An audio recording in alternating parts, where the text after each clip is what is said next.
Chapter 2. The Mean Streets of Terrace. As they moved across the village, all eyes were on them. The undercity residents asking for credits and food.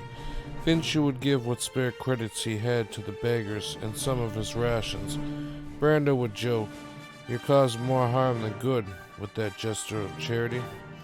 Bobby responded, "It's got to count for something." Finchu said, "It is the will of the Force that we help where we can."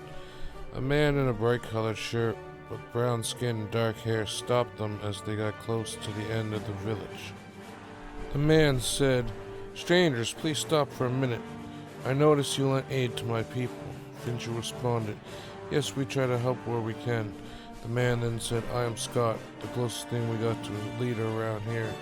I know begging and scavenging doesn't seem like honest work, but it's the only way people get by around here. We're not allowed in the lower or upper city." Bobby asked, "Why you're not allowed to leave the undercity?" Scott signed and then continued to speak. "Most of us were born down here. Our families, they've been down here for generations. I'd say more than half of us are a descendant of somebody who was banished down here a long time ago for being rebels. I don't know what they rebelled against, but it must have been something serious for the terrorist government to keep us locked up down here for hundreds of years. Others are banished down here for breaking laws. Even some are children or grandchildren of terrorist criminals.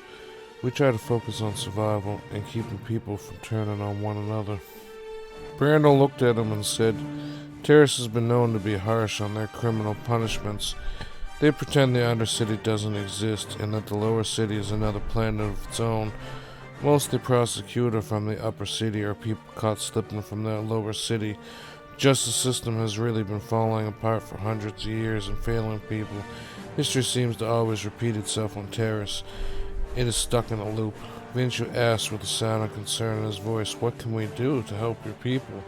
Scott responded, "There is a missing girl out in the wastelands, or what we call beyond the gate. If living like this wasn't hard or dangerous enough, we got mutant creatures running around. If you get bit or scratched, you end up turning into one of them. The name for as long as anyone can remember of these creatures are racules. We don't even have enough guards to protect the village and go out. We rarely leave the village. We know there are several sewer systems connected in a lodging area where the cartel usually camps out not far from a compound we suspect to be under the cartel's control." Bobby said, "Never heard of the racules, but I'd rather not become one of those things. Cartel lodges in a compound. I'd say your friend is probably held up in there or one of the sewer systems."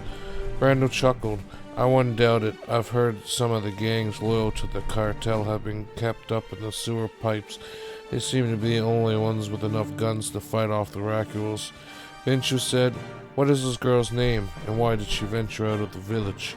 Scott paused for a moment, then said, sounding worried, "There is a wise old man's tale that if you get out to the wastelands, there is a fruitful and bountiful jungle. None of us have ever been able to make it that far. We suspect that Amy could have not have gone looking for these clues of this jungle alone, but she did." Bobby said sarcastically, "Must have found a forbidden paradise." Brando said harshly, "There is no paradise in this dump of a planet."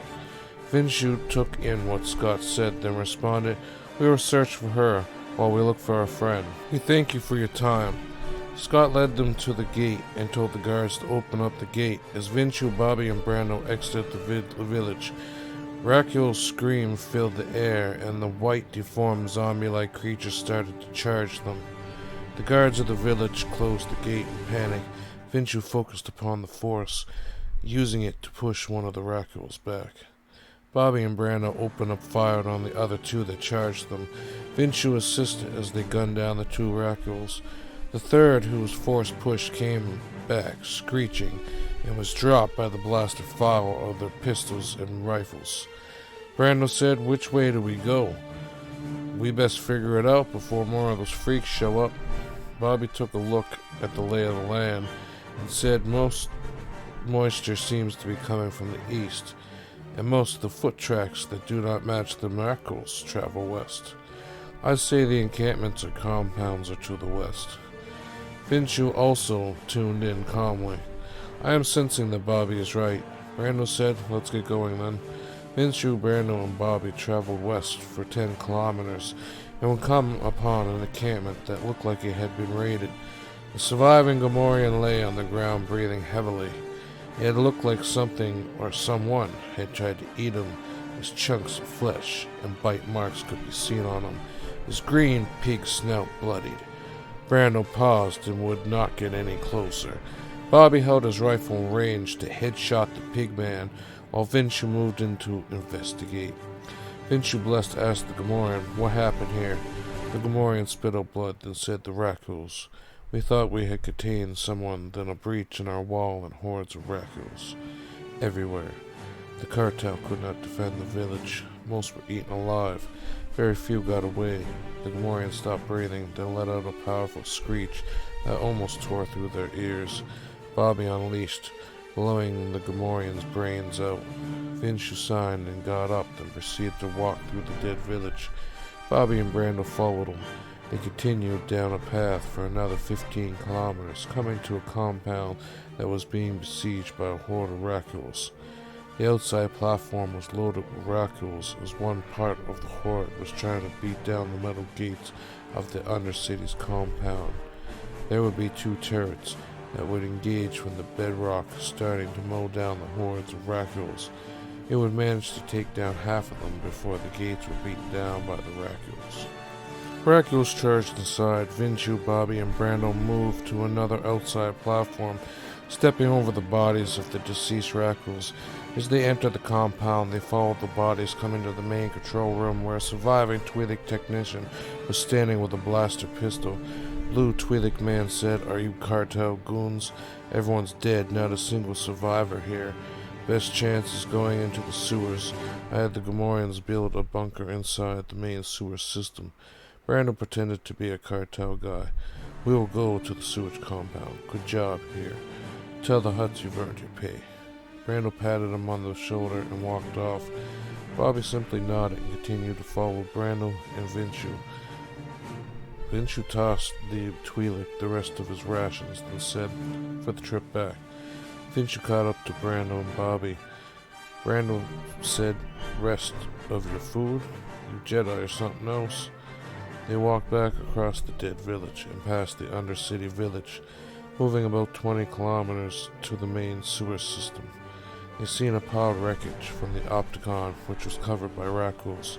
The sewer entryway was guarded by 2 Gamorreans with large axes. Brando walked up feeling confident. He said to the Gamorreans, "Boss sent us here to regroup the compound, and the village is gone." One of the Gamorreans snorted and said, "We know who you are, smuggler. The Hutts are willing to pay a hefty price for your head." The other Gamorrean grabbed Brando, then Bobby held up his rifle to the Gamorrean's head, who spoke to them with his finger on the trigger. Vinshu calmly said, "Isn't there a way we can calmly resolve this?"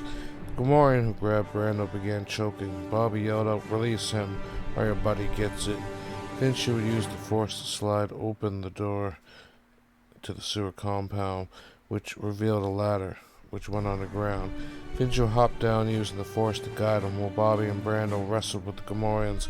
Vinshu ignited a light and moved down the shaft to the sewers.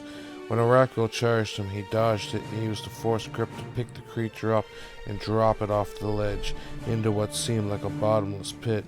As Vinshu made sure the platform was clear, he heard a giant thump of a dead Gamorrean land at the bottom of the ladder. He heard someone climbing down, then saw Bobby, who said, "All clear, had to take this one down." Brando fed the other pig to the horde of Raccoons. Brando was heard climbing down the ladder and fell halfway, landing on the dead Gamorrean. Brando got up, then rejoined them. Vinshu said, "I can sense my master. Follow me." Vinshu led them down the dark, narrow hallways. They moved past a few shafts and rickety platforms. Then they came to a hallway which led to a fortified bunker and series of rooms. As they moved past the series of rooms, they saw droid parts, weapon stashes, some homeless squatters hiding out. Then they finally came to the door of the bunker. A toxic spray hit them and the door opened. 2 more Gamorreans charged out. Brando would be knocked out cold by the spray, one of the Gamorreans hitting him in the head with his club. The other Gamorrean clubbed Bobby and took him to his knees. having him on the defensive. Vinci would be the only one not affected. He would use the Force to pull the Gamorrean's club, who was beating up Robbie. Bobby regained his ground. Together they fought off the Gamorrean until Vinci clubbed him in the head, knocking him out. The other Gamorrean charged Vinci from behind, and Bobby unloaded into the Gamorrean until he dropped. Vinci regained his ground and went inside to see the same Mandalorian woman with the white and silver armor that was on the Octagon, with a group of about 5 Twi'lek gangsters holding rifles. The Mandalorian woman spoke. "So the rescue team for the Jedi has come. I knew the Republic survivors from those pods would turn up sooner or later." She held her blaster pistol aiming at Bobby. Finch saw the end of the room, his master hanging from the roof, his hands bound and his feet. He knew the Mandalorian Twi'leks had something to do with why Daenerys was still in this position. Mandalorian woman said, "You have 2 choices, both ending with the same result. Easy way, you drop your blasters and surrender to the cartel. Choice 2, I bring you in cold." Vinshu Bless closed his eyes and used the Force to unlock his master's restraints, while Bobby opened fire on the group of Twi'leks. Vinshu drew upon the group, but Daenerys used all his weight to push over the Mandalorian woman. Daenerys tried to escape with ease, but the Mandalorian got up and started blasting at him. He ducked, just missing the shots. Vinshu grabbed his master and said, "Come on, let's go, we gotta get out of here." Bobby would grab onto the door as he watched the 2 Jedi run through. He would seal it and shut them out, buying them some time. Vinshu yelled out, "No." Daenerys said to him, "No time." In the area, they seen Brando laying on the ground. Daenerys asked, "Is he with you?" Vinshu nodded. Then Daenerys said, "Pick him up. We can still save him. Let's not let Bobby's sacrifice be in vain. We are not equipped to take on the Mandalorians at this time." Daenerys led Vinshu as he picked up Brando. They moved through the sewer system. They would eventually hear an explosion in the distance as they sensed Bobby's life form join the Force and the Mandalorian woman on their pursuit. They came to a dead end, the exit being up a very tall space and no ladder, as a snap piece hanging down on the platform would suggest that it had been destroyed. Fincher yelled out, "What do we do, Master?" Daenerys responded, "Hand me your blaster. I will use this to buy us some time with the Mandalorian." As Vinshu was about to unhook his blaster, a rope dangled in front of him. Vinshu knew he didn't have time to ask questions, so he tied Brando on the rope and tugged, which then he saw Brando being lifted to the top. They could hear the clanking of the Mandalorian woman's feet down the sewer shafts. The rope came down again. Vinshu tossed his blaster to Daenerys and jumped up the rope, climbing and being pulled up.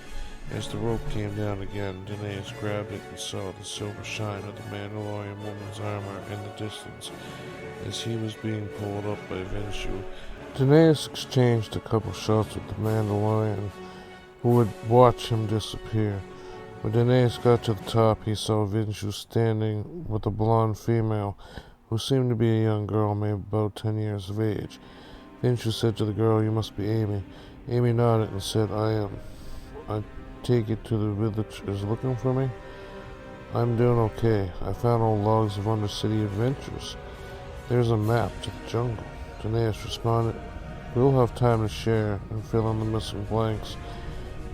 But now we must return you, Amy, to the village before this Mandalorian returns."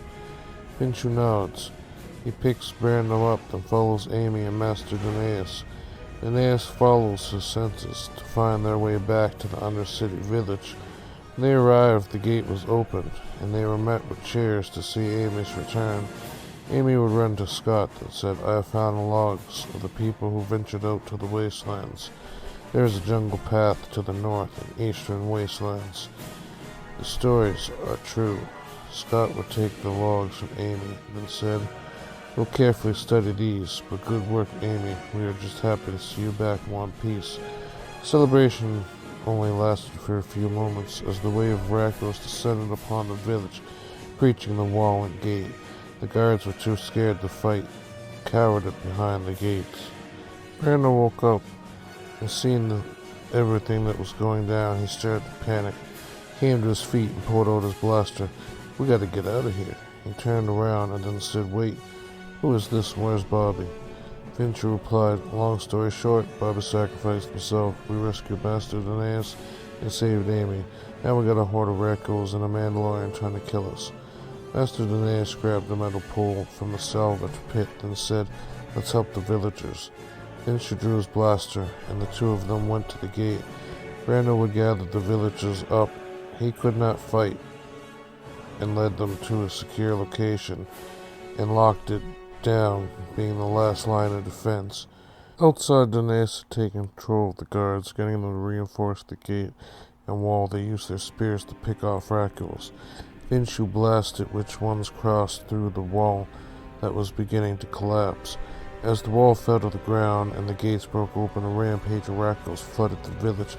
Danaeus would use the force to push so strong that he ripped 5 raccoons apart, saving one guard in the process. Vinshu shot another 2 with his pistol, then watched the guard get tackled down, eaten alive by a raccoon. He blasted the creature till it dropped. Danaeus would pick up 3 raccoons with the force and catapult them across the wasteland. The white Mandalorian woman appeared, swooping down with her jetpack. She would aggressively come for the Jedi Master Danaeus Tran, extending a baton like electro blade, laying a physical series of slashes. Danaeus blocked with his metal rod. Raccoons began coming in from all directions, both east and west. Mandalorian snapped the metal rod in half and tackled Danaeus to the ground, pinning him. Vinci yelled, "Stop!" The guards watched helplessly in the distance. The moment bright lights could be seen around the raccoons, and the whole region was lit up. Stormtroopers began to charge from both sides, ambushing the raccoons. The Mandalorian woman muttered something, then hit the jetpack and retreated. Danaeus got to his feet and grabbed Vinshu. "We gotta get out of here, quick." They ran to the elevator shaft. Brando peeked out the window to see the Jedi running. He handed his blast pistol, and then he took to the next bodied man, being Scott, and said, "Here, Chief, I gotta catch up with my friend. Raccoon threats terminated for now, but we got other problems." Brando moved past the bunker door and catch up to the Jedi in the elevator shaft. Right before it closed, as the elevator traveled up, he said, "Where are those soldiers?" "Who are they?" "That's not the terrorist government. Cartel uniforms." Danaeus looked over to Brando and said, "Imperial stormtroopers." Finshu asked his master, "I thought stormtroopers were disbanded at the end of the Second Imperial Civil War over 150 years ago, wasn't it, Master?" Brando stared silent at them in awe. Then Danaeus said, "The Imperial remnants of Bastion used them as a police force. It said they disbanded legions, turning them into mercenaries. Although records completely disappeared of stormtrooper activity about 100 years ago. Stormtrooper armor was said to be sold in the black market, but I've never actually seen them in action. It's one thing to see a mercenary or two with stormtrooper armor, but that concerns me." The elevator reached the top, and lights were flickering in the lower city. Vinshu looked to Brando and said, "Okay, Captain, where's your ship? I think now would be a good time to get out of here. A friend down in the Undercity, he might help us." Brando made a face and said, "Well, yeah. You kinda see, I'm the best damn pilot in Terrace, but I kinda have an issue. You see our friends at the lower city cantina? They're holding on to my ship for me." Danaeus responded, "Care to elaborate on the issue?" At the moment, a group of thugs stopped them in front of the cantina. Human dressed in a black jumper and light armor with a Twi'lek group of gangsters had their blasters drawn. The human said, "Brando Silva, Tuca the Hutt is expecting you." Brando raises his hand, followed by Vinshu and Danaeus. They are taken into the cantina and go into a room where a giant brown hut with a red scarf and a brown sombrero sits. He laughs and says, "Brando Silva, you thought you could outrun Tuca the Hutt? Don't you know I'm the slickest hut on Terrace? I control the spice trade in Kessel. I know how the game works." Brando shrugs and tries to sweet-talk Tuchel. "Well, you see, great mighty Tuchel, I was working on getting you all your credits back, but it's kind of hard to do that when you got my ship impounded." Tuchel laughs as he lights up a long cigarette on a pole, and tosses the human man in a black jumpsuit a kilo of spice. Tuco then stared coldly at Brando and said, "You gamble my spaceport casinos and terrace. You bet more than you could wager. Now you owe Tuco the Hutt. I could have you turned into carbon and hung like a portrait on the wall, or I could have fed you to my uncle's Gamorrean pets." Brando once again, trying to sweet-talk him, said, "Look, Tuco, there's no need to carbon or feed my crew to the Gamorreans. There's got to be a way we can work out a deal." Tuco puffed on his long cigarette and spit up some chewing tobacco all over one of his slaves. He would pull one of the slaves into the rancor pit. She would scream and be heard being devoured by the rancor. Tuco said, "You owe 30,000 credits with interest. You insult Tuco for running, which puts your bounty at 4,000. I'm not going to make that 4,000 what you did. Now you are my property, Brando Silva. You were signed a distribution contract worth 50,000 to save your hide. If you do not deliver for Tuco, then you're finished for." Brando nodded and said, "You are kind, great Tuco. I'll sign the smuggling contract. My ship is the fastest in the galaxy. I'll have 4,000 paid off in 6 months. 10,000 profit in your pocket in 8. You'll see, buddy." Tuco laughed while pulling out the contract, getting Brando to sign the datapad. The protocol droid grabbed the datapad and said, "The mighty Tuco has said your ship has been unlocked from impound. Do not disappoint him." Brando nodded, then led his Jedi friends out of the cantina. They walked on eggshells as they left. Vinshu and Danaeus watched Brando speedwalk in front of them across the lower city. They could see the henchmen and angels engaged in a turf war in the middle of the two bases as they got to the elevator shaft. Brando, Vinshu, and Danaeus traveled up to the upper city. When they arrived, they saw crowds of protesters rioting in the streets with Terrace authorities. Security officers began tasing and spraying down the rioting protesters. The sky began to open up with fires. Imperial destroyers, TIE fighters, and TIE bombers filled the sky, clashing with the Terrace defense force. Brando yells out to Vinshu and Danaeus, "Let's get out of here." Brando begins to run down the metal boardwalks of the upper city, the two Jedi following close behind as explosions filled the sky.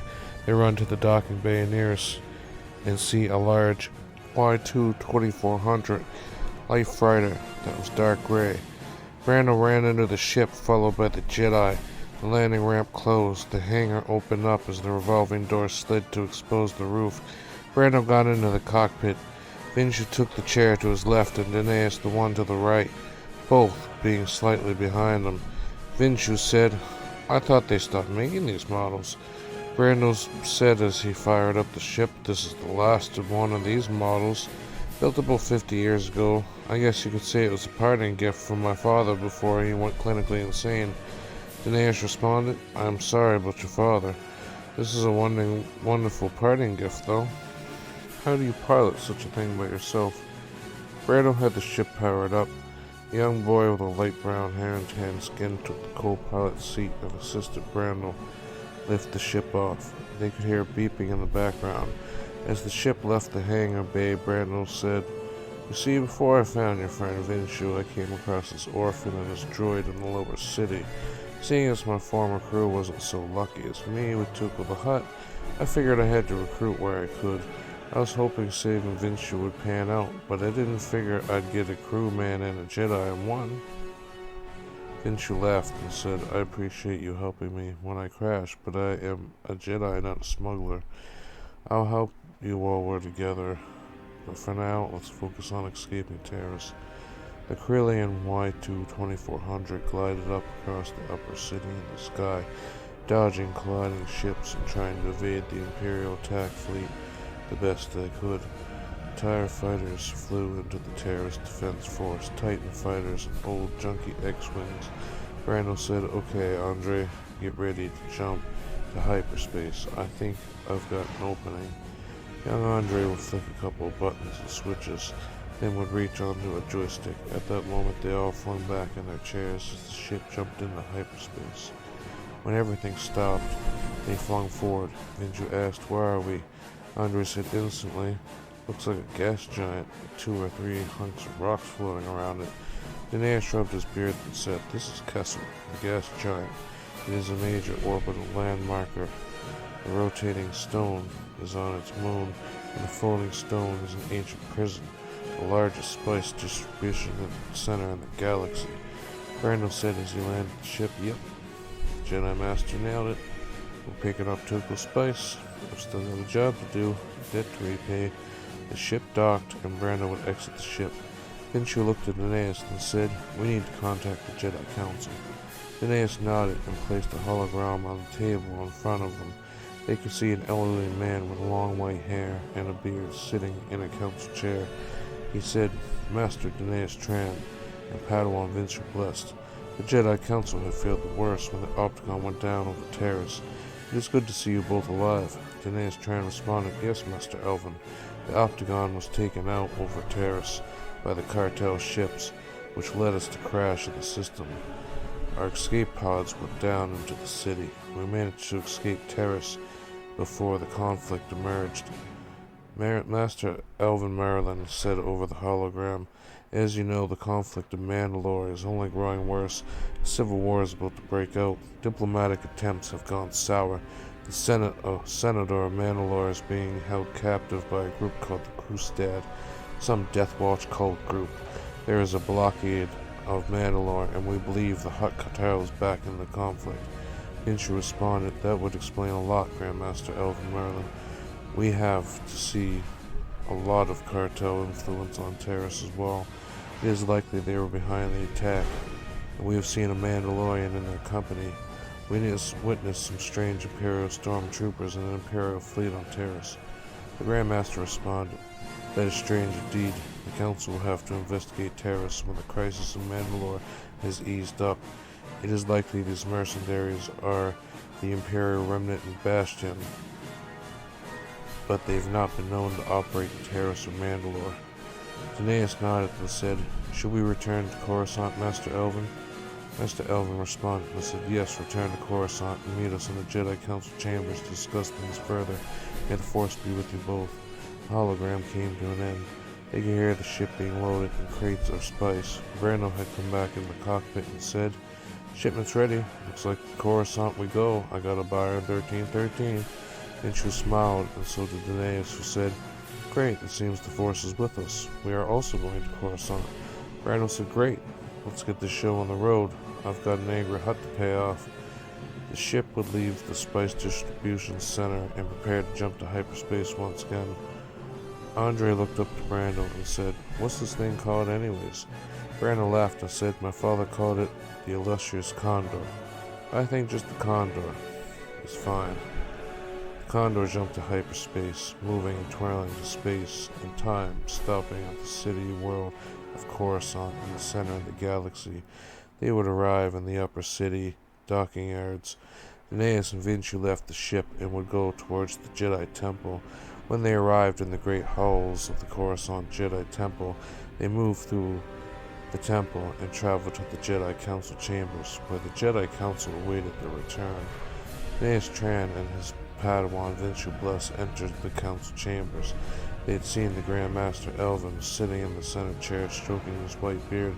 Sitting to his right was a master named Aranu Ling, a Shidu who had taken human form, dressed in green robes, long blonde hair, and a blonde beard. To the right of Aranu sat Jej, a Yodan Jedi Master, followed by Mullah Questi, a human male with a graying beard, a short afro. The final seat on the right was empty, which had normally been occupied by Aeneas himself. To the left of Grandmaster Elvin sat Master Kafar, an elderly Cathar. A Mon-Cali master named Chiron Drago sat next to him, and another Jedi Master. The Jedi Master would be named Wolf Zeus, a wolf of a man. All eyes were upon Aeneas and his Padawan, who bowed as they stood in the center of the Jedi Council chambers. Grandmaster Elvin said, "Welcome back. Tell us about your trip." Aeneas said, "Respectfully, Masters, we traveled with the Federation fleet en route to Mandalore, but were interrupted by what we believed to be the Hutt cartel fleet. The Federation was forced to reroute to Terrace, with little success. The Opticon blew up in Terrace space. Only 3 pods made it to the surface of the planet. If it weren't for my Padawan and the Federation soldiers who sacrificed themselves for our escape, we would not be here. A few residents of Terrace helped us escape. A captain named Brando Silva, a boy named Andre, and an astromech droid. We stopped in Kessel, then arrived here in Coruscant. Master Aaron Uling rubbed his chin, then said, I sense you are concerned about something. Would you like to tell us more about that? Jeej said, Since within your Padawans. Also, I do. Vinshu Bless said, there was a white Mandalorian. It was a woman. She was on the Octagon. Also came here to hunt us in Terrace. If it had not been for the invasion of the Imperial stormtroopers and an Imperial fleet, I sense escaping the Mandalorian and the cartel would not have been so easy. Molar Questi was smoking from a tobacco pipe and waved his hand and said, What does the Force tell you about the Mandalorian who was hunting you? Vinshu said, Well, Master, it tells me this Mandalorian and the cartel did not want the Federation and Jedi to arrive on Mandalore to enter diplomacy. The elderly Cathar Jedi Master, Kafar, said, Since the Octagon and Federation fleet went down, a crisis has emerged on Mandalore as the Krustat has blockaded the planet and is on the verge of starting a civil war. The Federation senator from Mandalore has been kidnapped by these Death Watch cultists. The Mon Calamari Master, Cairo Drago, said, I sense that Dineas and his Padawan suspect something is suspicious about this Imperial presence on Terrace.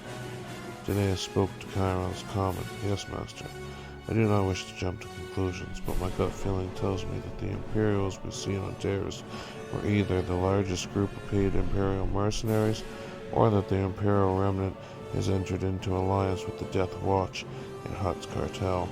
Wolf Zeus, his wolfly fur stood up as he said in a stern tone, More evidence and investigation would need to be done before drawing such a conclusion, Master Tran. The Jedi Council, I am sure, will investigate the Imperials and the cartel further when the Mandalorian crisis has been diffused. Vinshu Bless spoke openly and said, I have a bad feeling about the meaning of the woman in white Mandalorian armor and the Imperials. I have one last concern. El Merlin spoke, The boy you bring with you. You sense there's something special about him, Vinshu? He nodded and looked to the Master. Dineas said, The boy is Force sensitive. I feel the Force put him in our path, and in the path of the captain. The boy with such precision for piloting, aiding in our escape had to be of the will of the Force. He is an orphan with no home. He arrived on Terra shortly after we arrived there. Jeej responded, Request the Council Jedi training for the boy, you do. Dineas Tran nodded. I believe it is will of Force for the boy to be trained. He is older than most of the younglings, but the Order has been flexible in the past. Master Aaron Uling said the Order has changed a lot since the ancient policies, but many Council Masters are cautious of the reforms made by Master Skywalker. I would support the boy's training as the philosophy of the ancient Jedi is more focused on the continuation of the Force itself and the dedication to learning its true understanding and ways. While the Questi tuned in, I do not think it is wise for the Council to train this child. He is too old to be trained. The Council will begin to speak over one another. Then Elvin interrupted and said, We will discuss the boy once we have meditated in Council meeting. Dineas and Vinshu, you will rest. We will send Master Kafar to collect the boy. I suspect the smuggler may be able to help you further. If Jedi or Federation vessel, it may attract unwanted attention, so it would be better to travel with the smuggler. The Senate is trying to talk with the Mandalorians, but for now, we have exhausted all options. We will be able to sneak 2 Jedi in, so many of us do not want that attention. You and your Padawan will travel to Mandalore. The Federation will break open the blockade with enough time for your ship to sneak onto the planet. It will seem like the Federation are attempting to enter the situation, but they will retreat. Vinshu asked, How will we be able to land in Mandalore without being noticed? Jeej responded, Federation Mandalorians will assist you, they will. Aaron Uling elaborated, The Mandalorians on the inside are loyal to the Federation, and they know you're coming. They'll aid you in your plan and get you the proper landing pads to assist you. Everybody turned to each other and bowed. He said, "May the Force be with you." The council responded with respect, and everybody would leave the council chambers. The following day, Vinci and Danaeus returned to Brando. Danaeus said, "Captain, we need to hire a ship for one more mission." Brando smirked and said, "I was just going to make another spice run, but I guess if you're willing to pay, I could make a stop before returning to Kessel. What do you got in mind, Jedi?" Danaeus said, "We're going to Mandalore." "Just me and my Padawan." Brando laughed. "Mandalore? Are you crazy? How are we going to get in there when the planet's being blockaded by rebels?" Kendra responded, "The Federation will get us in." Brando stopped smiling and said with a serious face, 5,000 credits up front as damage deposit. Then I want another 10,000 for the run. I'm charging you guys cheap because I like it. Normally I would charge nothing under 2,000 for a job like this." They said it will be done. I'll have 5,000 transferred to you and we will pay you the rest when we return to Coruscant. Brando said, "I don't know why you guys want to go low-key. If the Federation is busting us in, I won't ask any questions. I guess we just wait for Andre then." Pinju said, "Master Kafar will look after Andre for now." Brando frowned. "Who's going to help me co-pilot this thing?" SS-19, a barely sturdy box astromech droid, came rolling and beeping, falling over twice on its way to get into the co-pilot seat. Brando let out a grr. "This is okay. SS-19, I guess you're up to the test. Let's get this show on the roll." Brando would get in the cockpit of the ship, following SS-19. Danaeus and Vinci entered as the doors shut behind them. Condor would fire up and prepare its launch from Coruscant, the bay doors shutting, takeoff gear going off as they lifted up out to the city, into Coruscant space. The ship would hit hyperspace and everything around them lit up blue as they jumped from the core in Coruscant across the galaxy to Mandalore. This time they would have no issues, as the unsuspecting Condor hit Mandalorian space.